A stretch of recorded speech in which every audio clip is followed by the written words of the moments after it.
Gunlax 327-3052. That wasn't so bad.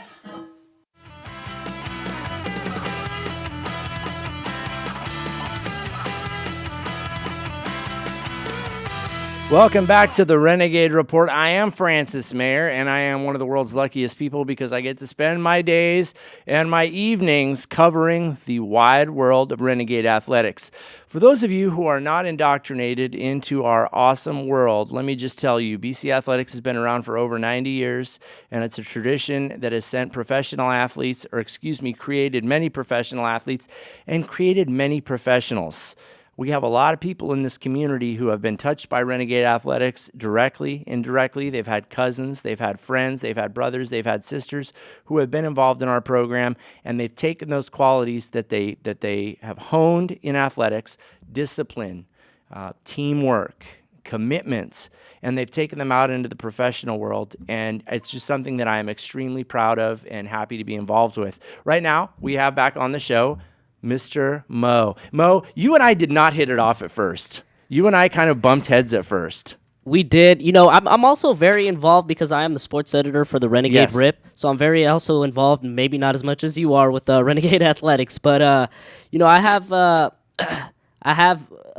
ran into you a few times, and it wasn't the greatest first impression. But no, it wasn't. Exactly. But we've hit it off since then, bonded by our love of BC Athletics. For the love of BC Athletics. God bless BC Athletics, and hopefully we continue leading up to spring sports, continue that bond as well through that. Oh, Mo, you don't have any say in the matter now. I've decided that we're friends, and so we will be. You're wearing a very tasteful shirt, also the Renegade Rip. Are those available for private purchase? They are not. You know, we don't have much fundraising going on, so I'd love to say we'd be able to provide you one, but unfortunately, the way our budget's set up, it's very slim to none. We'll work on that. We're all being more resourceful, actually. Mo, earlier we talked about how you were like a degenerate basketball fan. Like, that is something you schedule your life around. And we had a funny experience actually in my office yesterday.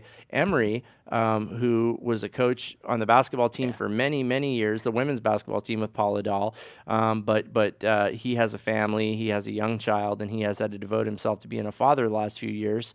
But he actually made his first road trip with the team in several years last night. You two hit it off. You're from the same part of the planet. Correct, we are. You know, he has a Turkish background to him. I also have some Middle Eastern background. So we hit it off quick. I never knew the guy was from Turkey. So the fact that he loves basketball, it surprises you, but it didn't, right? It did because you know, for one, considering his age, I don't want to throw it out there, but I was expecting him. When I first saw him, probably an alumnus here at BC, from BC, graduating here. Right. But he loves the game, and we had a chance to talk about, you know, Turkey and how basketball is affecting them over there still. So we hit it off quite well. And I think they have a Turkish professional league. Yeah, they do. I mean, Allen Iverson played there for a little while. They do well over there. They really do. Right. Did Iverson go over there and play in Turkey? He did. I believe it was like 2 seasons. They paid him about $3 million. Oh, wow. Good for AI. And you had said something that was funny, like you did not expect Emery to speak Arabic as well as he does.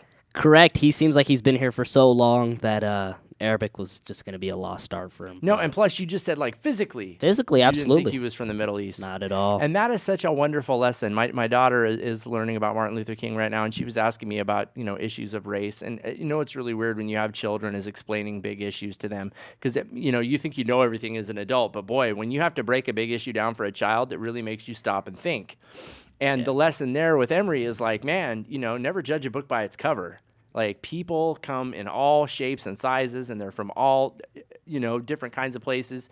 And basketball truly is a global game. Absolutely. You know, with sports in general, but especially basketball because it's cultivated all over the world, it brings everybody together onto the hardwood, and it's great to see it. It's all for the love of the game. It is absolutely all for the love of the game, and it's a very team-based game. And you don't necessarily have to have a super big man to be successful. Talk a little bit about that for a minute. Why do we not see the center position so much in college athletics anymore?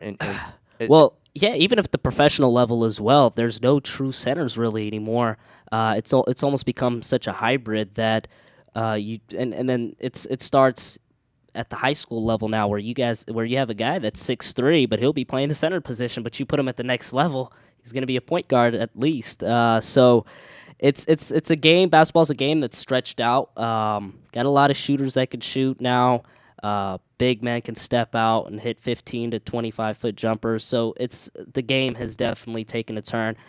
But when you do have that true center, it's amazing because it gives you flashbacks. And I'm sure you've been around the game much longer than I have, but it's great to see that true center that can just dominate the boards. Right, like Kareem or like Exactly. David Robinson. That's what I think of when I think of a true center. And I just noticed that the only two centers that we have, and we're going to have Coach Rich Hughes coming up here very shortly, but the only two guys that we have listed as centers are red shirts this year, and we're doing just fine. Describe the wing position, because that's what DeAndre Dixon plays.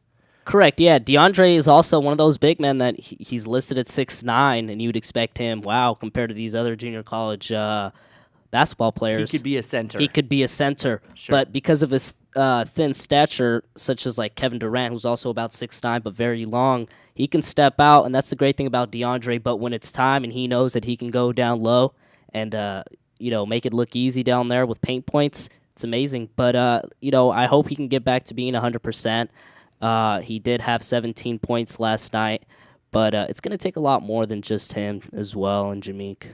Right, and we were talking about that earlier. And if there were three guys really that we need to step up, I think Woolley is on the list. I think CJ's on the list, and Alex Daniels, of course. Alex Daniels, and then you have Isaiah Rogers, who can also get it going. So it's just any given night. And I think with LA Valley coming up, that was a game where 4 or 5 starters were in double figures. So I think LA Valley coming up on the 31st this Saturday will be hopefully a chance for them to end this skid going on and head into February. You predicted the emergence of Jameek Riviere.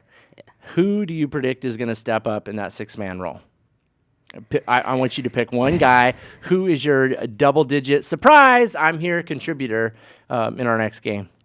I want to say Isaiah Rogers. He had a big game versus LA Valley the first meeting, and I expect him to do so. He's been on a shooting slump. He's putting in 20, 30 minutes a game, but not much productivity on the offensive end. But I think if it were one guy going up against LA Valley, I expect him to have a big game. And you also brought up Dysart. Yeah, he was battling that thumb injury, and I'm not sure if it's still affecting him at all. But it seems like he's lost a little bit of his swagger that he had early on. But I'm hoping also he can make an impact. It's a game that the second half of January was tough for the men's team. Dude, they've been playing for 22 weeks. I know, and it's the worst time in conference to be on a losing streak like this. Right, and the scheduling has been a little bit unfair. Also, think about this, of where they are parked conference-wise. It's almost unfair because you were talking about that last night. Yeah, they, Antelope Valley, of course, with the winning streak that they have going on, they're undefeated in conference. I believe they have a 13-game winning streak from the end of preseason all the way leading up to now. They're in sole control of first place. And then you have Santa Monica and West LA following them, and now BC sitting at the bottom. And I hate to say it, but it's almost a replica of what they did last season, where they had a hot start in the preseason. I believe they were 10-5, and then went 3-9 come conference. So who knows? This might be the 5th year the Renegades missed the playoffs. Oh, Shmo. Well, I hope that you were wrong about that. You were right about Jameek, but let's hope that you're wrong about that. I hope so, too. We've got a man who can weigh in on the subject coming up right now in a wonderful red tracksuit. He looks like the missing Beastie Boy. It is Coach Rich Hughes. He'll be up next on the Renegade Report. Don't go anywhere.